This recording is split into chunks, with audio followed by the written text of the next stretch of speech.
नमस्कार, KP news 24/7 में आपका स्वागत है। मैं हूं पूजा आपके साथ। आइए सबसे पहले देखते हैं मुख्य समाचार।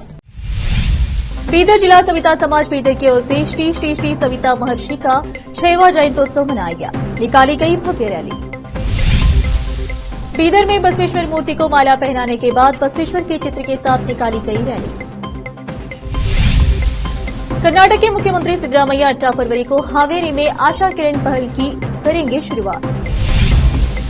तेलंगाना के पुन्नाकल में रोंगटे खड़े करने वाली घटना, अज्ञात बदमाशों ने 20 कुत्तों को गोली मारकर उतारा मौत के घाट।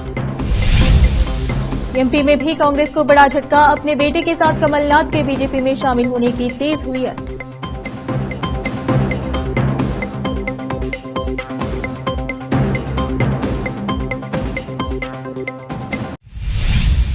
अब समाचार विस्तार से। आज शनिवार 17 फरवरी को बीदर जिला सविता समाज बीदर की ओर से श्री श्री श्री सविता महर्षि का 6वां जयंत्योत्सव मनाया गया और एक भव्य रैली निकाली गई। यह रैली बीदर जिला सविता समाज बीदर के कार्यालय से निकलकर बीदर के मुख्य रास्तों से होकर रंग मंदिर तक पहुंची। इस अवसर पर श्री श्री श्री सविता महर्षि के चित्र मालार्पण कर और पूजा करके श्रद्धांजलि अर्पित की गई। इस जयंत्योत्सव रैली में सविता समाज एवं सविता महर्षि के भक्त भारी संख्या में उपस्थित रहे।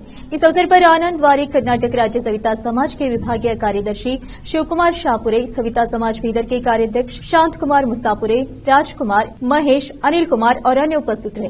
इस अवसर पर सविता समाज बीदर के जिम्मेदारों ने केपी न्यूज से बात की। केपी न्यूज के कैमरामैन अलीम पाशा का कवरेज। श्री श्री सविता महर्षि जयंती आज बहुत ही विजृंभ पूर्वक बनाया जा रहा है। आज ये 6th साल है ये जयंती का और कई तालुका से आए हुए हैं, उनको अभिनंदन करता हूं। मैं गाड़ियां लेके आए, कोई पैदल आए, कोई ऐसा है, बहुत ही धूमधाम से मनाया जा रहा है हमारे बीदर से। हम इतना खुश है, आज हमारा अभी एक जयंती हो रहा है, हमारा भी एक भगवान है, हम भी एक भगवान को चाहते हैं, हमारे को भी एक गुरु है बोल के हम बहुत ही खुश है। और मैं इतना ये करता हूँ, अगले साल भी इतने ही धूम से हम मनाया जाता है ये जयंती। मैं शिवकुमार शाहपुरे, कार्याध्यक्ष सविता समाज बीदर। समस्त भारत लोकवासियों को नमस्कार। आज हमारा सविता समाज का जयंत्योत्सव, सविता महर्षि उनका जयंत्योत्सव है।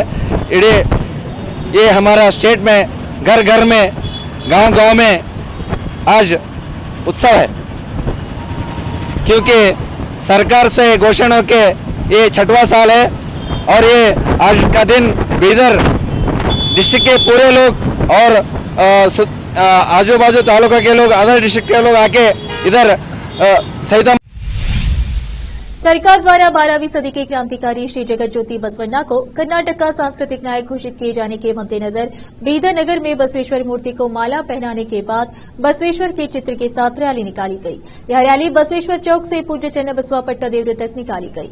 इस रैली में बसवराज थन्नूर, राजेंद्र कुमार गंगे, शिवचरणप्पा वाली, सुरेश चंदशेट्टी, सोमशेखर पाटिल, जिलाधिकारी Govind Reddy, SP Channabasavanna SL, CS Dilip Padole, Congress नेता मन्नान सेठ, अक्का गंगांबिका, विरूपाक्ष कार्की के अलावा अन्य उपस्थित थे। इस अवसर पर उपस्थित अतिथियों ने संबोधित किया। केपी न्यूज के कैमरामैन पप्पुराज का कवरेज। केंद्र सरकार आदेशದಂತೆ ಇವತ್ತು ಎಲ್ಲ ಸರ್ಕಾರಿ ಕಚೇರಿಗಳು, ಶಾಲಾ ಕಾಲೇಜುಗಳು, ಗ್ರಾಮ ಪಂಚಾಯಿತಿ ಮತ್ತು ನಗರ ಸ್ಥಳೀಯ ಸಂಸ್ಥೆಗಳಲ್ಲಿ ವಿಶ್ವಗುರು ಬಸವಣ್ಣ ಸಾಂಸ್ಕೃತಿಕ ನಾಯಕ ಎಂಬ ಭಾವಚಿತ್ರವನ್ನು ಕಡ್ಡಾಯವಾಗಿ ಇವತ್ತು ಅಳವಡಿಸಬೇಕು ಎಂಬ ಆದೇಶ ಇದೆ। ಸೊ ಈ ಕಾರಣಕ್ಕಾಗಿ ಇವತ್ತು ಸರ್ಕಾರದ ಆದೇಶದಂತೆ ಎಲ್ಲ ಶಾಲಾ ಕಾಲೇಜು, ಸರ್ಕಾರಿ ಕಚೇರಿಗಳಲ್ಲಿ ಇವತ್ತು ವಿಶ್ವಗುರು ಬಸವಣ್ಣ ಸಾಂಸ್ಕೃತಿಕ ನಾಯಕ ಎಂಬ ಹೆಸರುಳ್ಳ ಕಾರ್ಯಕ್ರಮವನ್ನು ಯಶಸ್ವಿಗೊಳಿಸಬೇಕಂತೇಳಿ ತಮ್ಮೆಲ್ಲರಲ್ಲಿ ವಿನಂತಿಸಿಕೊಳ್ಳುತ್ತೇನೆ। ತಾವೆಲ್ಲರೂ ಹೆಚ್ಚಿನ ಸಂಖ್ಯೆಯಲ್ಲಿ ಬಂದು ಇವತ್ತಿನ ಈ ಕಾರ್ಯಕ್ರಮವನ್ನು ಯಶಸ್ವಿಗೊಳಿಸುತ್ತಿದ್ದಕ್ಕಾಗಿ ಜಿಲ್ಲಾಡಳಿತ ವತಿಯಿಂದ ತಮಗೆಲ್ಲರಿಗೂ ಧನ್ಯವಾದಗಳನ್ನು ಅರ್ಪಿಸಿ ಬೀದರ್ ಜಿಲ್ಲೆಯ ಐತಿಹಾಸಿಕ ದಿನ ಬೀದರ್ ಜಿಲ್ಲೆಗೆ। ಯಾಕೆಂದರೆ ಬೀದರ್ ಜಿಲ್ಲೆ ಏನೆಂದರೆ ವಿಶ್ವಗುರು ಬಸವಣ್ಣನವರ ಮತ್ತು 770 ಅಮರ ಗಣಗಳ ಧರ್ಮಭೂಮಿ।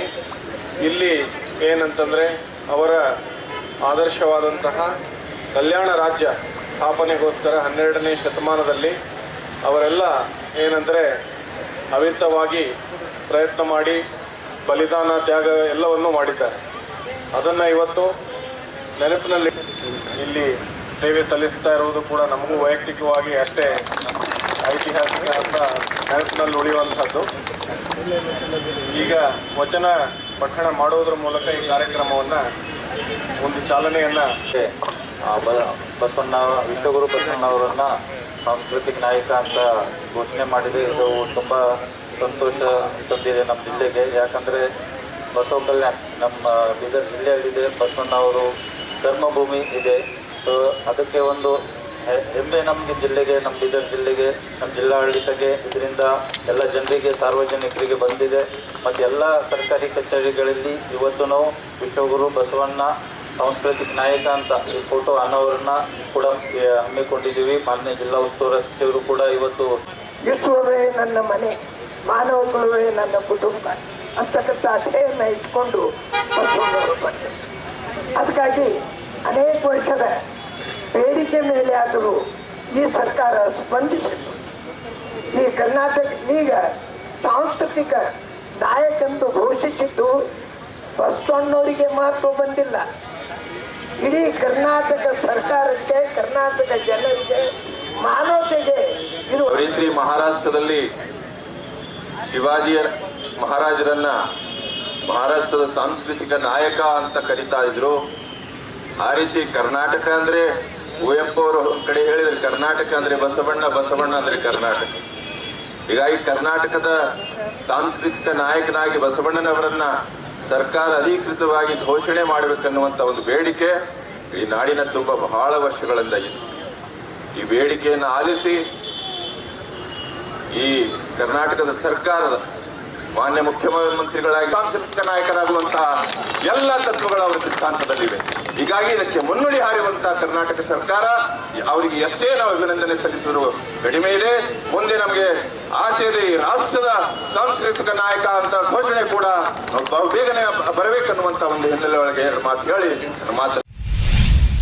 आज शनिवार 17 फरवरी को बीदर के रंग मंदिर में जिला पंचायत और कन्नड़ एवं सांस्कृतिक विभाग बीदर की ओर से विश्वगुरु बसवन्ना सांस्कृतिक नायक चित्र अनावरण समारोह आयोजित किया गया। कर्नाटक के cabinet minister for forest and ecology एवं बीदर जिला incharge minister Ishwar Khande, cabinet minister for municipal administration and Haj Tahim Khan इस कार्यक्रम में जिलाधिकारी Govind Reddy, SP Channabasavanna SL, CS Dilip Badole, Bidar CMC chairman Mohammed Ghouse, Akka Gangambika के अलावा अन्य उपस्थित थे। केपी न्यूज के कैमरामैन ಪಪ್ಪುರಾಜ್ का कवरेज। ಇವತ್ತು ನಾವು ಸರ್ಕಾರದ ವತಿಯಿಂದ ಜಗಜ್ಯೋತಿ ಬಸವೇಶ್ವರ ಅವರನ್ನು ಕರ್ನಾಟಕ ರಾಜ್ಯದ ಸಾಂಸ್ಕೃತಿಕ ನಾಯಕ ಅಂತ ಹೇಳಿ ಘೋಷಣೆ ಮಾಡಿದ್ದಾರೆ. ತಾವೆಲ್ಲ ಆಲೋಚನೆ ಮಾಡಬೇಕಾಗಿದೆ. ಏನು 12ನೇ ಶತಮಾನದಲ್ಲಿ ಇದೇ ಬಸವ ಕಲ್ಯಾಣದಲ್ಲಿ ಬಸವಣ್ಣವರ ಅಧ್ಯಕ್ಷತೆಯಲ್ಲಿ ಒಂದು ಐತಿಹಾಸಿಕವಾದಂತಹ ಸಮಾಜ ಧಾರ್ಮಿಕ ಕ್ರಾಂತಿ ನಡೀತದೆ. ಈ ಕ್ರಾಂತಿ ವಿಶಿಷ್ಟವಾದಂತಹ ಕ್ರಾಂತಿ, ವಿನೂತನವಾದಂತಹ ಒಂದು ಕ್ರಾಂತಿ. ಹಿಂದೆನೂ ನಡೆದಿಲ್ಲ, ಮುಂದೆನೂ ನಡೆಯೋದಿಲ್ಲ. ಚರಿತ್ರೆ ನೋಡಿ ಅವನು ಕೊಟ್ಟಿದ್ದಾರೆ. ಅದರ ತಳದಿ ಸಾಮಾಜಿಕ ನ್ಯಾಯ, ಆರ್ಥಿಕ ನ್ಯಾಯ, ಭ್ರಾತೃತ್ವ, ಎಲ್ಲರಿಗೂ ಎಲ್ಲೇ ವೃತ್ತಿ ಮಾಡಲಿಕ್ಕೆ ಅಭಿವ್ಯಕ್ತಿ ಸ್ವಾತಂತ್ರ್ಯ, ಇವೆಲ್ಲ ಬಸವಣ್ಣವರು ಹೇಳಿದಂಥದ್ದೇ ಸಂವಿಧಾನದ ರೂಪದಲ್ಲಿ ಕಾಯ್ದೆ ಮಾಡಿ, ಕಾನೂನು ಮಾಡಿ ನಮಗೆ ಕೊಟ್ಟಂಥದ್ದು ಡಾಕ್ಟರ್ ಬಾಬಾ ಸಾಹೇಬ್ ಅಂಬೇಡ್ಕರ್ ಅವರು. ನಾವು ಅರ್ಥ ಮಾಡಿಕೊಳ್ಬೇಕು. 12ನೇ ಶತಮಾನದಲ್ಲಿ ಅವರು ಹೇಳಿದಂಥದ್ದು सभी के वो एक बड़े महान नायक है और बसवण्णा जी के बारे में कितना बोले तो भी कम है। अच्छाई आज मैं समझता हूँ कलयुग है, अच्छाई को बहुत ही कम तरीके से तोला और मापा जाता है। अगर बसवण्णा जी के वचन चाहे देश हो दुनिया हो अगर वो फॉलो हो गए तो ये जितने लफड़े हो रहे हो होते ही नहीं। सभी में इतना प्रेम, एक विश्वास, कोई जात पात का झगड़ा नहीं, अमीर गरीब का झगड़ा नहीं। अंग्रेजों के दौर में एक कोर्ट केस हो गया एक जगह को लेके, तो वहां पे एक मुस्लिम भाई भी था और एक अदर कम्युनिटी से भी, दोनों आपस में लड़ के कोर्ट में केस गया। तो जब जज के पास केस गया तो नहीं, इसको विटनेस होना चाहिए बोल, तो उसमें एक मुस्लिम भाई बोला, एक दरगाह वाले का नाम बोला, उसमें अदर कम्युनिटी का भी भाई बोला ठीक है मेरे को भी भरोसा है उस पर। तो जब केस विटनेस हुआ जगह लेके, रियल में भगवान एक ही है। अगर भगवान सबके अलग अलग होते तो कितने हजारों भगवान, हर एक का अलग अलग राज चलता था, अलग अलग झगड़ा चलता था। तो एक ही है और भगवान यही है बोले बसवनाथ, देख लो तुम्हारे पास ही है सब कुछ, तुम इधर उधर भटकते मत जाओ बोल के। तो हम उस पर स्ट्रिक्टली।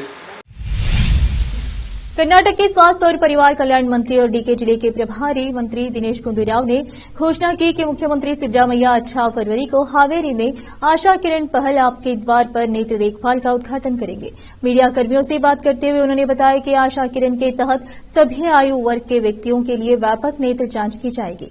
जरूरतमंदों को मुफ्त चश्मे उपलब्ध कराए जाएंगे और मोतियाबिंद की सर्जरी भी मुफ्त में की जाएगी। दिनेश गुंडूराव ने कहा कि इस पहल का उद्देश्य परिहार्य अंधेपन का व्यापकता को कम करना है और इसे 2 चरणों में 8 जिलों में सफलतापूर्वक लागू किया गया है। पहले चरण में चिकबल्लापुर, कलबुर्गी, हावेरी और चामराजनगर शामिल है। अब फिलहाल लेते एक छोटा सा ब्रेक।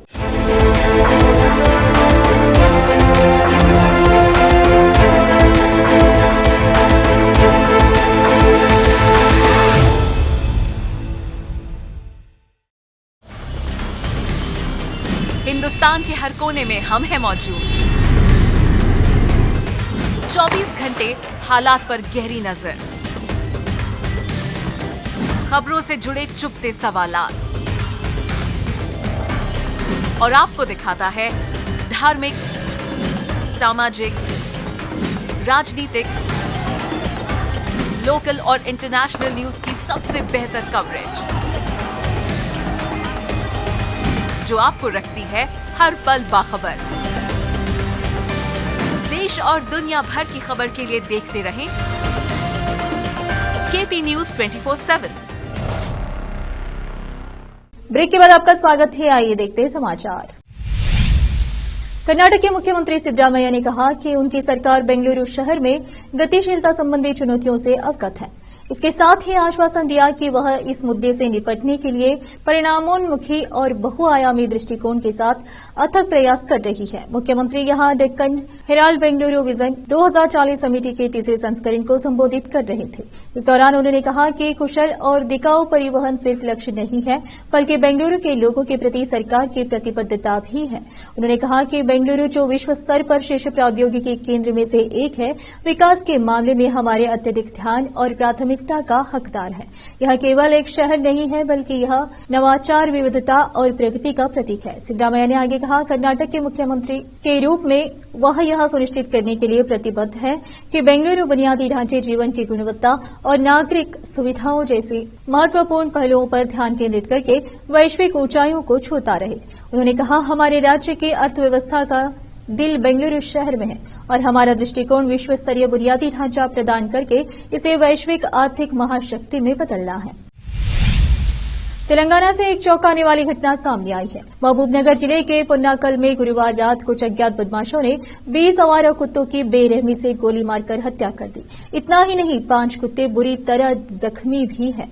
पुलिस को घटना के बारे में शुक्रवार को पता चला। बताया जा रहा है कि राष्ट्रीय राजमार्ग से महज 2 किलोमीटर की दूरी पर स्थित इस गांव में गोलीबारी के बाद लोग काफी डरे हुए हैं। Stay animal foundation of India के कार्यकर्ता अदलापुरम। गौतम ने कहा, स्थानीय लोगों ने बताया कि आधी रात के बाद कार में कुछ नकाबपोश आए और कुत्तों पर बंदूक से गोलियां चला दी। इस घटना में लगभग 20 से 25 कुत्ते मारे गए और कई अन्य घायल हो गए। हमने इस घटना को लेकर पुलिस अधिकारियों से शिकायत दर्ज कराई है। पुलिस अधिकारी ने कहा कि अज्ञात बदमाशों की पहचान की जा रही है। शुरुआती जांच में एक प्रत्यक्षदर्शी ने दावा किया है कि कार में आए एक व्यक्ति ने ही अपराध को अंजाम दिया है। पंचायत अधिकारी की शिकायत के आधार पर पुलिस ने शस्त्र अधिनियम और पशु क्रूरता अधिनियम के तहत इस मामले में एफआईआर दर्ज की है।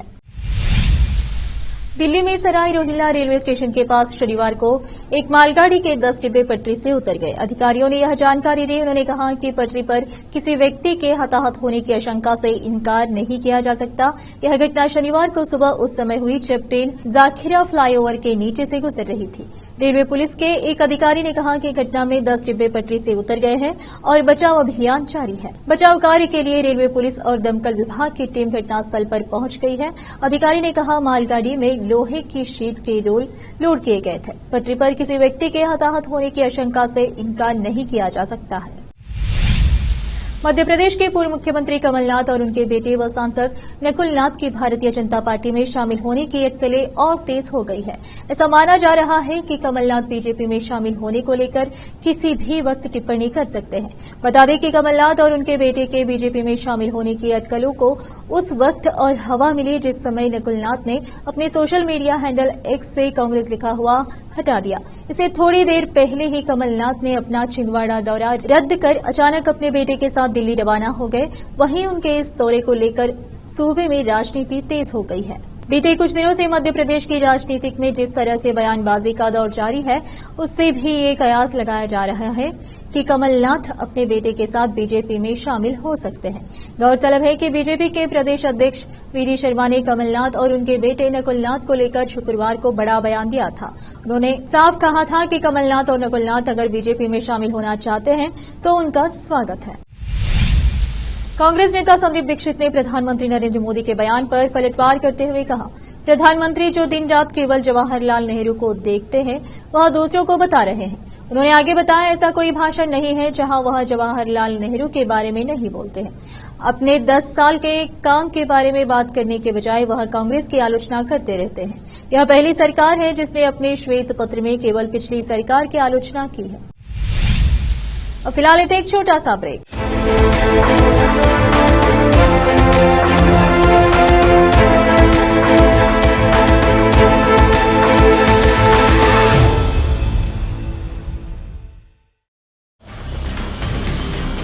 हिंदुस्तान के हर कोने में हम हैं मौजूद। 24 घंटे हालात पर गहरी नजर, खबरों से जुड़े चुपते सवालात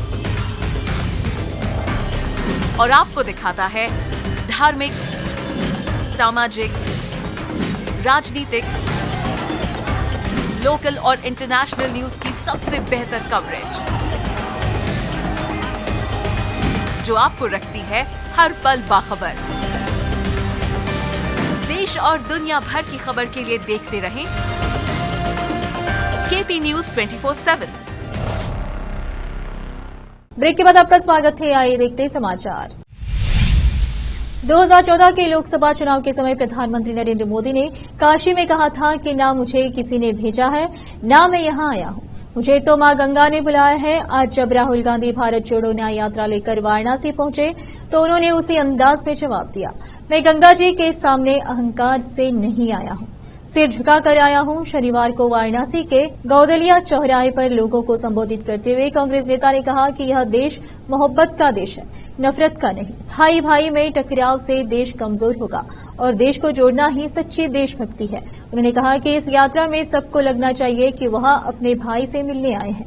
राहुल ने कहा कि देश में 2 भारत है, एक अमीरों का और एक गरीबों का भारत। मीडिया पर बरसते उन्होंने कहा, ये सारे चैनल उद्योगपतियों के हैं, ये देश के किसानों मजदूरों के मुद्दे को नहीं दिखाएंगे। ये मीडिया मोदी जी को 24 घंटे दिखाएगा, ऐश्वर्या राय को दिखाएगा, लेकिन असल मुद्दे को नहीं दिखाएगा। इस दौरान राहुल गांधी ने भीड़ से राहुल नाम के लड़के को अपने पास बुलाकर पढ़ाई में खर्च रुपयों और बेरोजगारी के बारे में बात की। राहुल गांधी ने पूछा, नोटबंदी से किसी को फायदा हुआ? उन्होंने कहा, देश में 2 ही मुद्दे हैं, बेरोजगारी और महंगाई।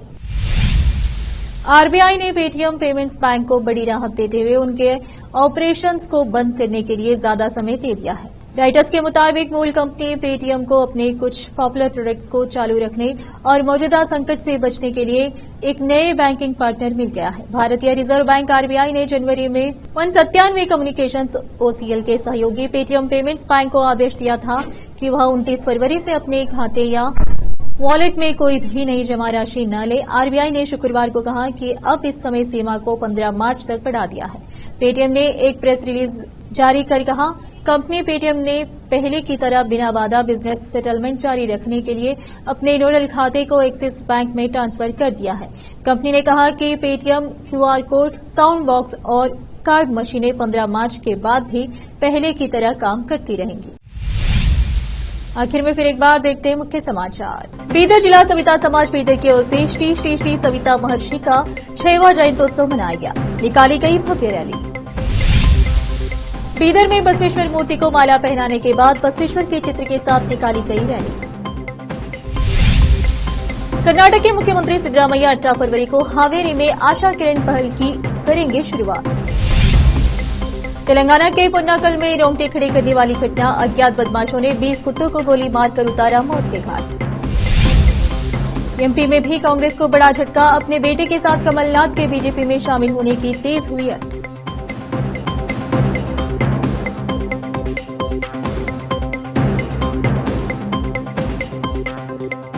केपी न्यूज में इतना ही। देश प्रदेश के समाचारों के लिए देखते रहिए केपी न्यूज 24/7। धन्यवाद।